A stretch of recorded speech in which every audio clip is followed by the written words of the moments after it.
Hey, this is Troy with StayOnTheCourt.com.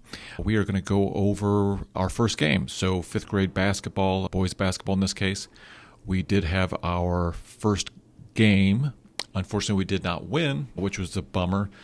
But I would say it went better than expected since we really haven't had all the kids at the same practice yet. So can't complain too much. So we'll do this real quickly. So we ended up losing the game 17-20. I was pretty pleased. The first 4 or 5 minutes of the game, we went up 6-0. And the way I did things is I had 5 or 6 kids that had been at most of the practices. We had 4, full practices with the team. And then I had, 4 to 5 guys who just had fall sports and just couldn't be there consistently, including my son. So I played them separately, and they did a little more street ball action. So I wasn't sure how that was going to turn out. I would say the first 5 scored most of the points, and that was nice to see. But again, we lost. It was 17-20. So usually once we're done with the game, I just kind of make some notes about what did we do well, what did we not do well.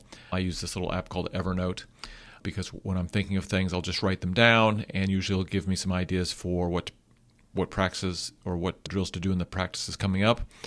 And we're going to be on a short week because Halloween is on Tuesday, and that's one of our normal practice nights, and I knew nobody would show up to practice on Halloween evening. So we canceled that, and we'll only have one practice this week. So the number one takeaway is, we, especially in the first half, we're not great on defense. We've got a couple newer kids to the program that just didn't kind of understand the concept of coming back to the basket, of guarding the basket first and then finding their man. And so the other team got some wide open shots, and our kids got lost on who they were guarding. So we definitely want to improve that. What I was pleased about is the kids went out and started our read and react warm-up drill on their own. It was kind of chaotic in that gym. It was a new gym. We had not played in that gym before. And to make things a little bit worse, our uniforms never showed up. So we were scrambling to use jerseys from last year, and the new kids had to just makeshift jerseys, and we were taping numbers on. So unfortunately, things don't always work as you would expect or want during a game day.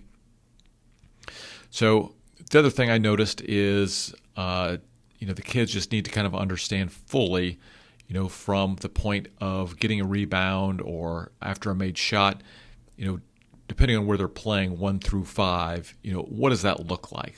Where do they need to be on the court?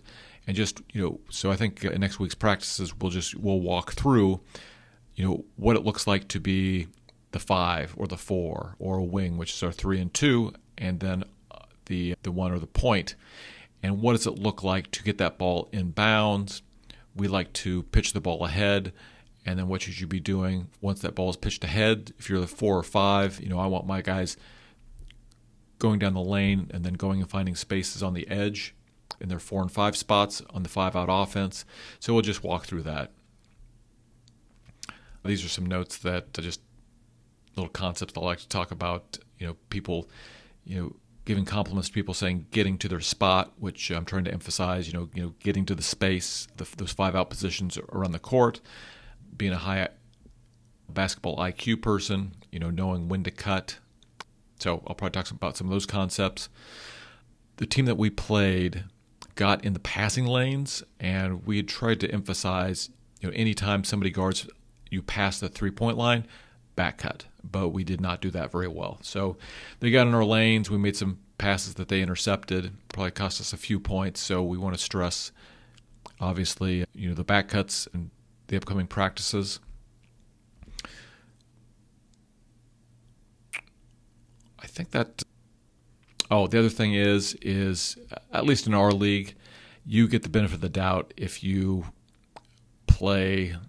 Oh, dirty is not the right word. It's not really dirty, but if you are the aggressor, you definitely get the benefit of the doubt. They don't call a ton of fouls, and one of the kids on the other team just really gave us fits because he was really aggressive. He even started pressing just on his own and did get the ball a couple times. We didn't have a press breaker in. We did put in a little something during the game that relieved the pressure a little bit.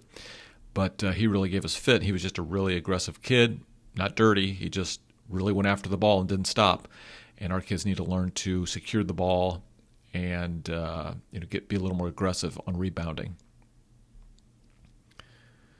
I came up with this concept of kind of a secret decoder ring, right? So, it's only your teammate understands that you're going to be back cutting. So, our rule is if someone comes guards you past the 3-point line, that's a rule that only we know on the team.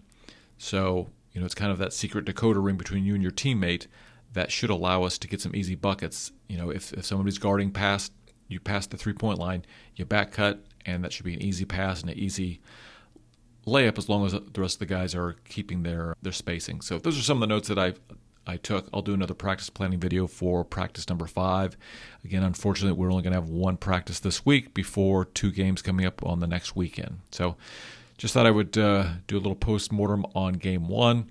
Again, we lost 17-20. I play kids even time. So, I think if we would have had our kids that were at practice most often, if we could have given them a little more time, we probably could have won the game. But I try and remind myself that's not the most important. The most important is to get the kids playing time and keeping them progressing. So that's it. If you like this, want me to do some live YouTube, I will certainly do that. Just make some comments on the YouTube video that you would like that, and I will set up a regular scheduled time to do practice planning. If anybody wants to join, we can do it together for your youth team. So again, stayonthecourt.com. Get on our email list there, and otherwise you can email me directly at troy.wallace@stayonthecourt.com. If you want any of the resources I use, the practice planning sheets, this library of youth basketball drills, etc. All right, that's it. Thanks a lot.